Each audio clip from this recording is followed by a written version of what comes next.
beginning and we're like, press these buttons. Let's It's make like sure 5 buttons.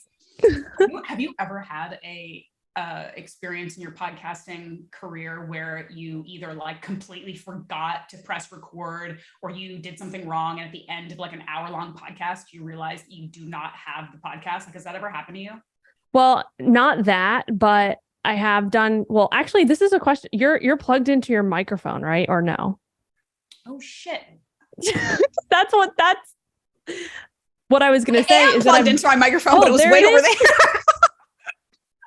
Okay, do I sound better now? Yeah, because I was going to say I've done that where I've chosen the wrong microphone. So I like had my AirPods on and it wasn't recording on my microphone. It was recording on the AirPods. And obviously it came out fine, but it was not as good quality. So okay, can you hear me better now? Yeah, I can. Okay, it was like felt kind of far away and I was like, wait, this is not right. So I think I've had like 1 or 2, because I've been doing this since like 2017. So, I mean, that's actually a pretty good track record, but I've had like 1 or 2 where, and I can't remember now. I think one might've been my fault and one might've been the other person's fault, but at the end of it, and there's like nothing like that feeling where you just, and it's similar to like, if you've ever like written a 10-page paper for school and then like forgot to save it and it's gone, or like something like that, where you're just like, oh my God, I have to do this all over again. I cannot get this time back. But it's even worse when you're with somebody else and you're like, and I just wasted their time and I'm not getting that back. And it's like a whole thing. Anyway,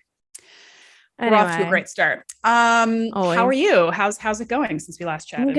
I'm good. I just, before when we talked offline we're trying to like not talk off air beforehand. We're just like, we don't talk to each other at all.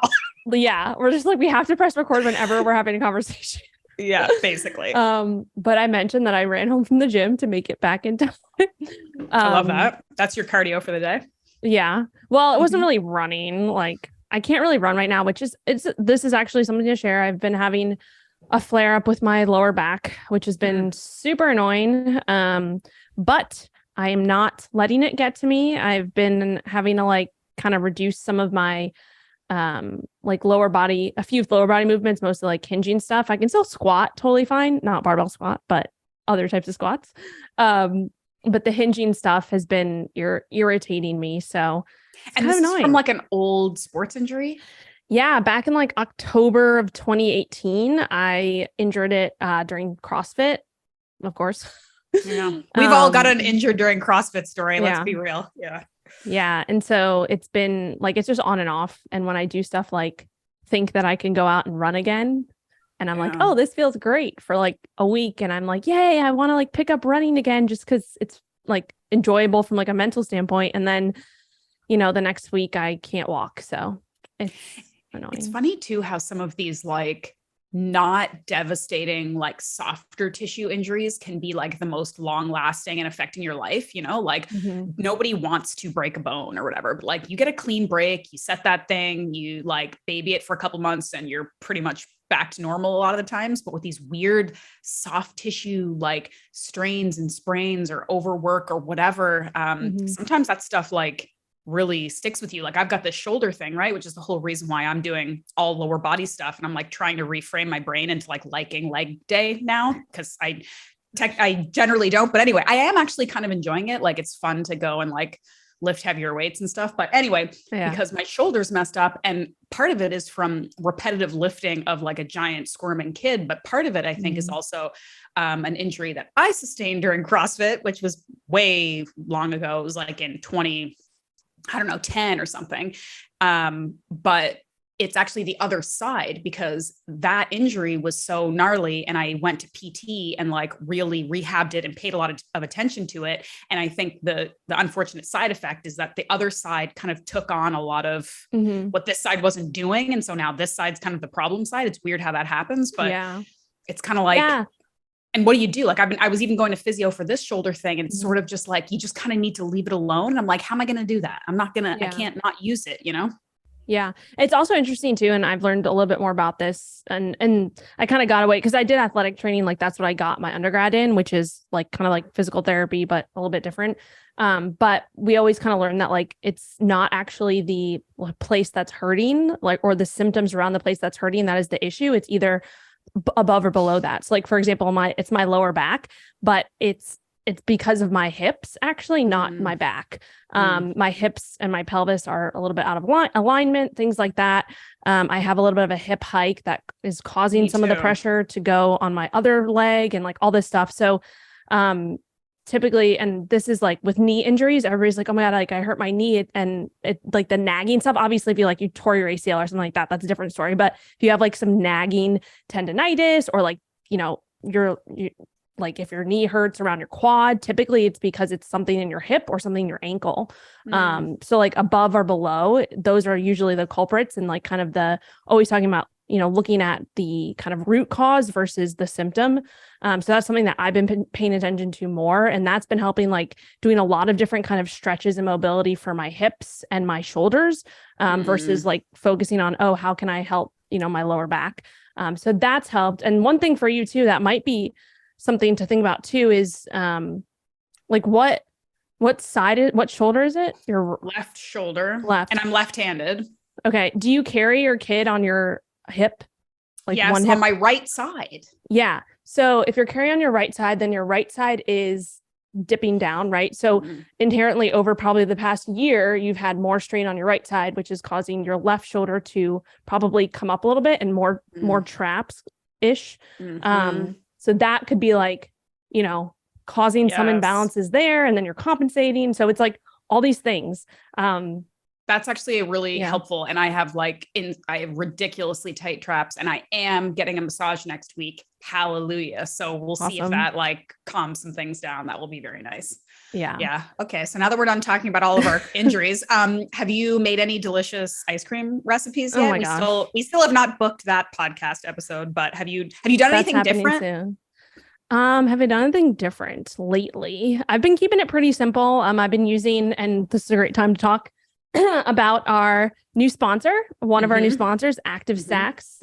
So I've been using their vanilla and chocolate protein powder a lot. I use a few other brands as well and kind of switch it up, but theirs I've noticed is just the flavor. I really enjoy the flavor.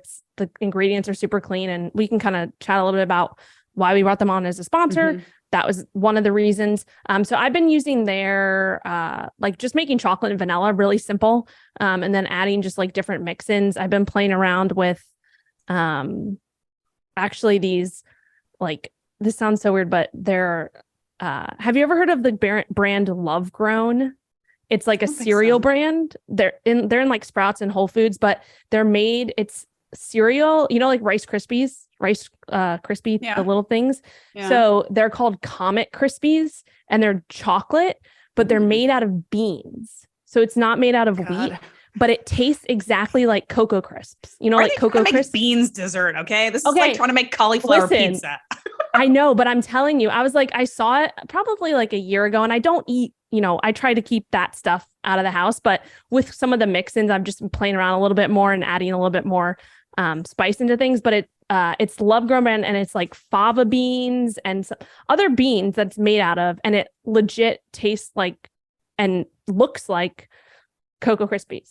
So I plan on this weekend taking some Halloween candy that my infant cannot eat and mixing some of that into some ice cream. Yeah. So I'm pretty pumped to go full indulgence on that one. But I will say, so Active Stacks, this is, it's a very thoughtful partnership that we brought them on because, and I know that this is true for you too, but one of the questions I get asked so often from listeners and followers on social media and stuff is my suggestion, or, do I have a protein powder that I recommend?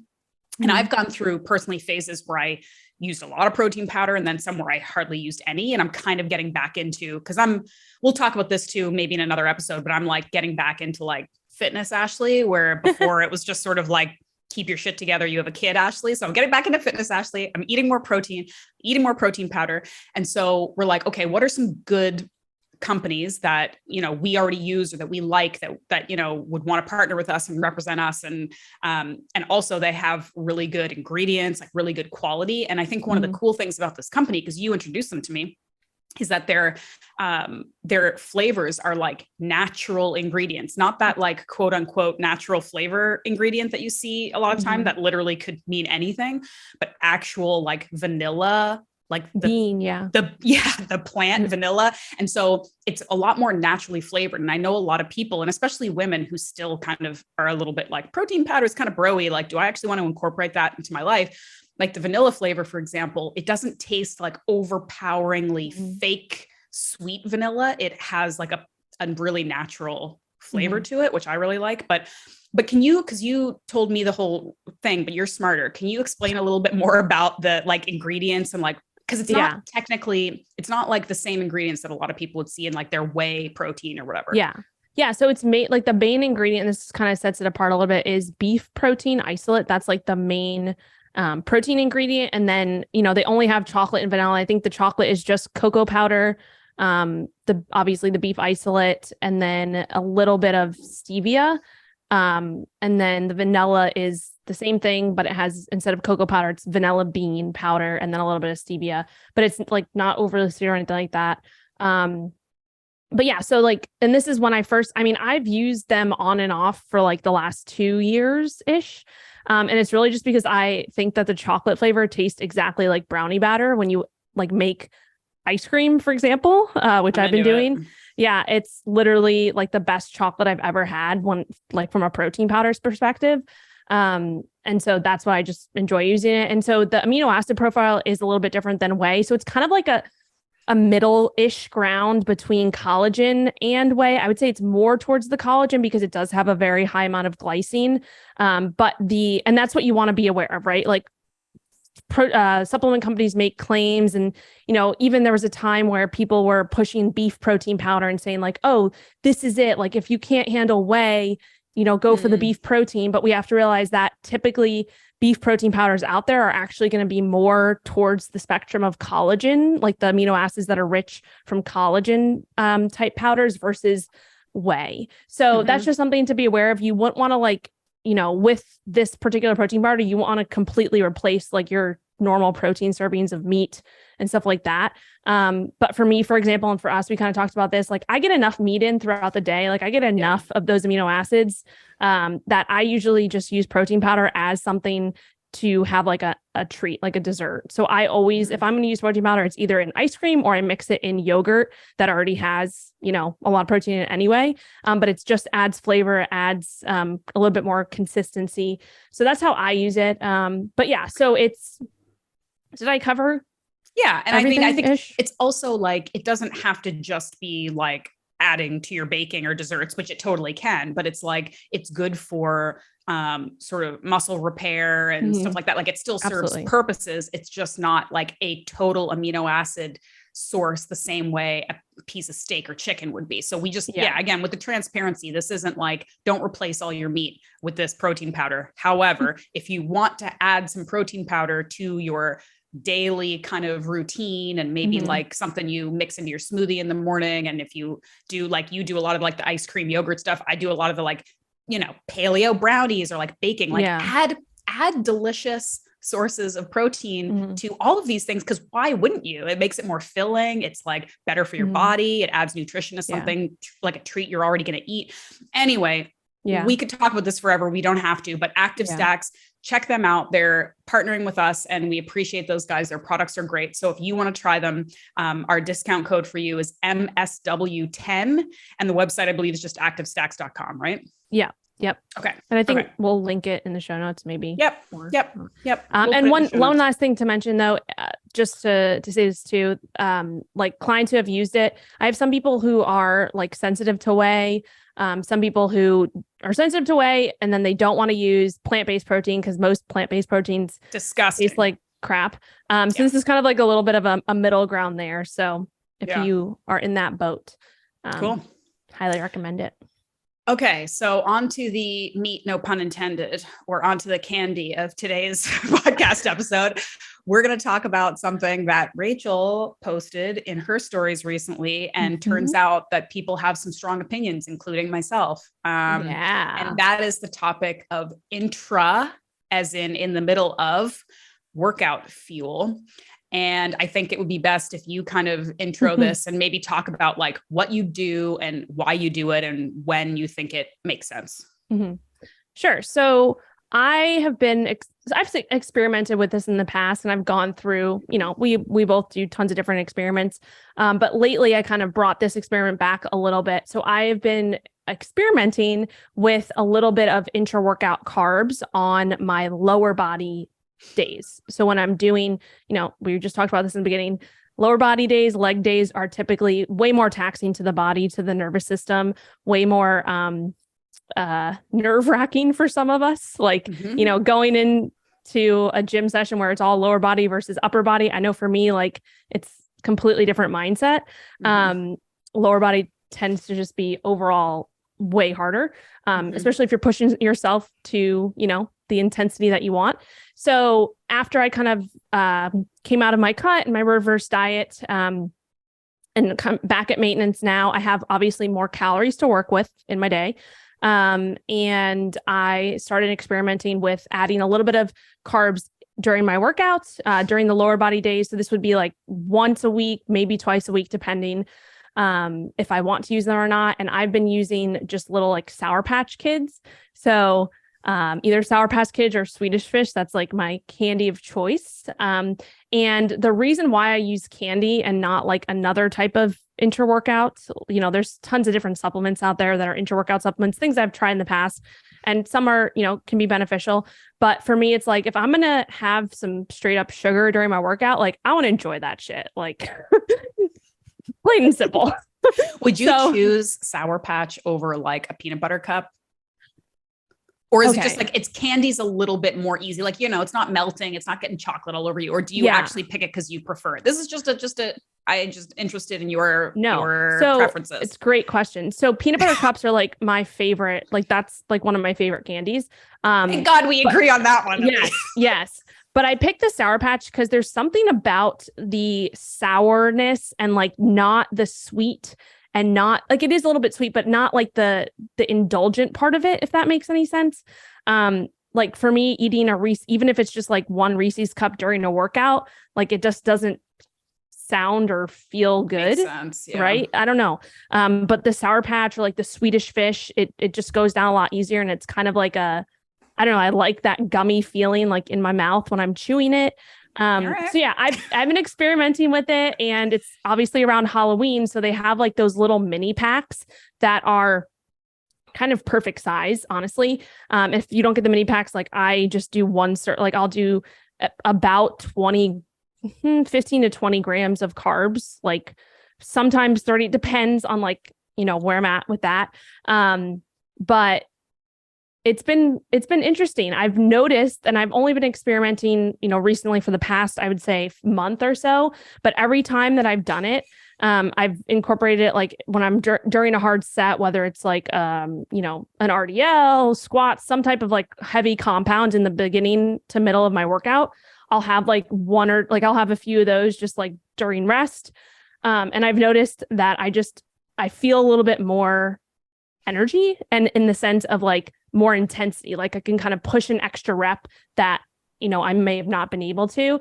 And I think that a huge component of that is probably the mental side of it, the placebo effect to it, which I'm totally fine with. Like if it's an effect, it's an effect on me. And that's what I care about. I don't care about, the actual like little things that I might be doing. However, obviously, if you're consuming a little bit of sugar, a little bit of energy, there is going to be a physiological component to that too. But we do know that when you're working out, especially on a lower body day, you're pushing your nervous system, pushing everything, right? Your body is the most sensitive to take up that extra sugar or glucose and use it in your muscle cells, especially when your muscles are working. So if you were ever going to eat like candy or something like that, doing it during your workout is like the best time to do it, because you're going to soak it all up and use it, versus if you were just sitting around at your desk and not using your muscles, then you wouldn't, have that effect, because there's something called a glute. What is it? I don't remember the name. Sciencey stuff.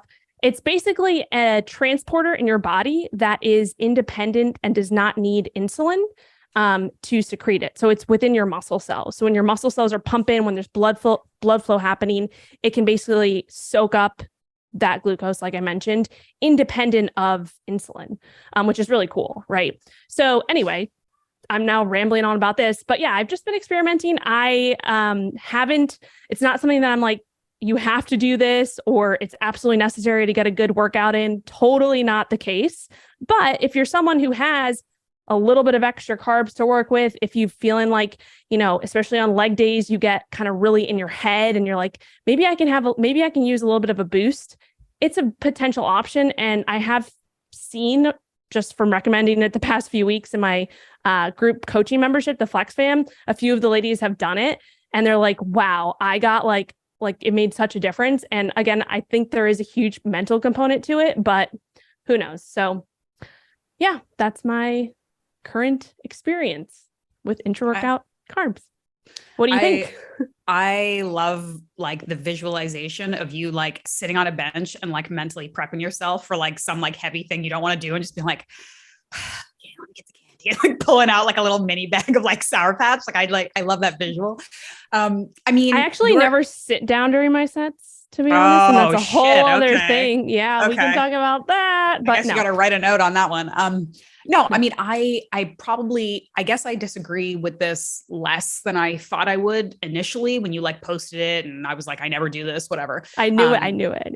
Yeah. But I, so again, I think everything that you're saying, it's first of all, it's your experience. So of course it's valid and you like to experiment with these things and that makes sense. And the idea of a little bit of a morale boost via sugar that you enjoy is obviously going to have a positive placebo effect. And that's great. Of course, my sort of more high level overarching feelings about this are, I'm always bringing it back to like functional, simple, even ancestral, whatever. Like my feeling is 99% of the population does not need this. And if you do feel like you need it, you probably should just be eating more in general, right? And again, this isn't talking to you specifically. Like you're doing an experiment, you're doing something for fun. I'm speaking generally. Yeah, you probably should just be eating more. Like if you find yourself crashing in the middle of a workout, you probably didn't fuel yourself properly before or in the days leading up to it, right? 100%. And then sort of the only other thing that I would caution, because again, we do speak to a lot of women and we speak to, and it's certainly it's been my experience that I work with a lot of women who have had dysfunctional attitudes about food, have had very black and white approaches to food that's bad and food that you're bad if you eat it. And, this is a thing, I cheated and I ate this candy and now I feel so bad. And so I would caution people against feeling like the only time it's acceptable to eat a little mini bag of candy is in the middle of a workout because your body is so primed to use it, which is accurate, right? Like I definitely think about if I have like a hard leg day or if I, every once in a while, I'm known to do some cardio and like go for a run or go for a long bike ride. Like that day when I get home, I'm like, guess who's eating more carbs than I normally would? Because I know that my body can handle it and probably wants it. And it's going to help me recover. So there's no black and white, like I'm going to be judging somebody because they like a little treat in the middle of a hard workout. I just wouldn't want women to switch and think like, okay, well, this is like the excuse I'm going to make for myself so I can eat the stuff I normally feel guilty about, but it's in the middle of the workout, so it doesn't count. Like enjoy the hell out of that. You know what I mean? Like if you want to eat your little like Halloween candies, like you don't have to do it in the middle of a workout to make it okay. Do you know what I mean? Like that's just kind of my like vibe. But I will tell you, the only time that I ever did anything like this was again in my bodybuilding days. I don't know if you know much about how it goes on backstage, but people carb up before they go out on stage, right? So a couple of things that people do. I wrote a whole blog post about this back in the day, and I should like bring this stuff back out because it's just hilarious and fascinating. Like literally being back there as a like journalistic minded person, I'm just seeing the wild shit that people do. It's just hilarious, like as an observer, but basically before people go out on stage, they're pumping up with weights and like little exercises and stuff to get like the blood and whatever into their muscles so they look more buff. And they're also carbing up with like just basically straight sugar before they go out, because all of these things, when you're super lean and you've been depleted and you haven't eaten sugar or carbs for the longest time ever, your body responds by just like filling up, right? So your veins are going to pop out if you're that type of person, your muscles are going to look really more full. And so I literally would see dudes just like mainlining honey, like directly into their mouth, and everyone's eating like candy. So again, it's sort of like people anybody who's under the assumption that like bodybuilders are all about like health, I don't think anybody really is. No. However, I definitely took part in this too, because I'm like, shit, if I can sit back here, I'm like all tanned and wearing this uncomfortable bikini. I'm sitting back here for 4 hours. Like I have nothing else to do.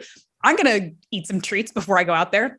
Mm-hmm. And my treat was peanut butter cups. I'm like, I'm going to crush a couple of these things. And honestly, people who think that food isn't an addiction, go 3 months without eating like highly processed sugar and then put a peanut butter cup in your mouth. Okay. That is like straight, I don't know what drug, because I haven't done too many of the bad ones, but it is crazy. Like what it does to your brain when you have not eaten sugar in a while, it's insane. So anyway, that was a little bit of a tangent, but I guess ultimately we don't really disagree. I think it's just like, if you want to play with it, if you want to try that because it gives you, a little bit of a boost and it gets a couple more reps out of you than maybe otherwise you wouldn't have. But if anybody's asking like, should I do this to like maximize my workouts? I'm like, no, just eat food, just eat enough food. And when you feel like eating some Swedish fish, eat those too. It's fine. Like, don't worry about it. Anyway, that's my feeling. Yeah, no, I agree. I think, a lot of it is mental too. And I definitely agree with like the point that you made about, you don't have to like, don't look at this as like, oh, I can't ever have candy. And now I can, if I do it now. Like looking at it from that standpoint is probably, a little bit more of the extreme. However, there is at least from kind of my perspective, I don't have candy very often. And it's more so just because I'd rather have, a tiny 50 to 100 calorie pack of, candy versus like 100 calories worth of squash. Like I want the squash or the protein. That is not relatable. That is not relatable. Okay. If you make it right, it is. If you make it right, it is. Anyway, this is how I look at this is how I, choose my foods, right? So I don't eat that much white rice because for me, white rice doesn't do it. I'd rather eat a ton of potatoes because that fills me up and it's the same kind of ratio of carbs and stuff. Or like if I'm going to eat rice, I'm like, I don't know. I'd rather just eat cauliflower rice. And it's mainly because then I can have more squash. Yeah. Anyway. Okay. Wait. Just as an aside, when we do finally get back together, here's what's going to happen at mealtime. You have to convince me that squash is a worthy dessert. And I have to convince you that liver is worth eating. Okay. Yeah. Challenge accepted. Yeah. That's our challenge. Yours seems a little bit easier, maybe, but I don't know. I'm kind of a hard sell on that. So we'll see. Anyway. But I will say one thing on the squash is I was very disappointed yesterday because I bought a bunch of delicata squash at the store. And usually when you're looking for delicata squash, you want it to be like orange on the outside, like instead of, cause it comes from it has a spectrum of like yellow to orange. And so the more orange it is, usually the inside is more orange and that's when it's ripe and sweet. But I got tricked at the store and I bought a bunch of slightly orange delicata squashes and I cut them open and they were like super pale yellow and I cooked them and they just sucked. Like I threw them out. So that's also, if you're someone who always hears me talk about squash and you've gotten the unripe squash before, whether it's delicata or kabocha, and you're like, what the hell is this lady talking about? This sucks. It's because you haven't gotten ripe squash. That's the tough thing about squash though, is it's not easy to tell. Like, like an avocado, when that thing's good or not, but like a squash, you don't know. But since we're in our squash update segment, which happens almost every episode, I bought more of those little honey nut ones. And those things are serious. They're so cute. They're just like a little condensed sweet, like that to me, I definitely can see dessert. Like you add some like nut butter and some cinnamon and maybe like a little like something sweet on top of that. Yeah. Whew. And those came out last year. So someone like breeded or whatever you call cross-breeded, bred, whatever, butternut squash and I think like a sweet potato or something, and it became like a honey nut squash. So I saw those for the first time last year. I had a bunch of them, super, super good. I will tell you though, if you get a really good kabocha squash, it's even 10 times better than that. So okay. Anyway, I'll continue to be on the lookout. Enough with the squash. To finish up the intra-workout kind of debate / just talking about it. I think that if you're someone who is more advanced and you're like, I want to really push it on my leg day or my lower body day, and I'm just looking for maybe a little extra edge, and I have all the other things dialed in. I'm paying attention to my pre and post workout meals. I'm paying attention to sleep, recovery, protein, have my carbs where they should be for me, all the stuff, like all the foundations. If you have that in check, right? Because we just talked about that. Like if that's not in check, then, intra-workout, yeah, maybe it helps for a day or something, but it's not going to be the long-term results. If you have that in check and you're like, all right, I want a little extra boost, it's around Halloween season and they're selling these little mini packets and they're kind of like the perfect size. I don't go for it, but it's not going to be like a huge, like, oh my God, I can now squat 100 extra pounds because I had a few Swedish fish. It also doesn't have to be candy. I mean, candy is the easiest way to go about it, but I mean, you can eat a banana or something too. It doesn't have to be whatever floats your boat. And there's oh my gosh, what is the word? The main intra-workout powder, highly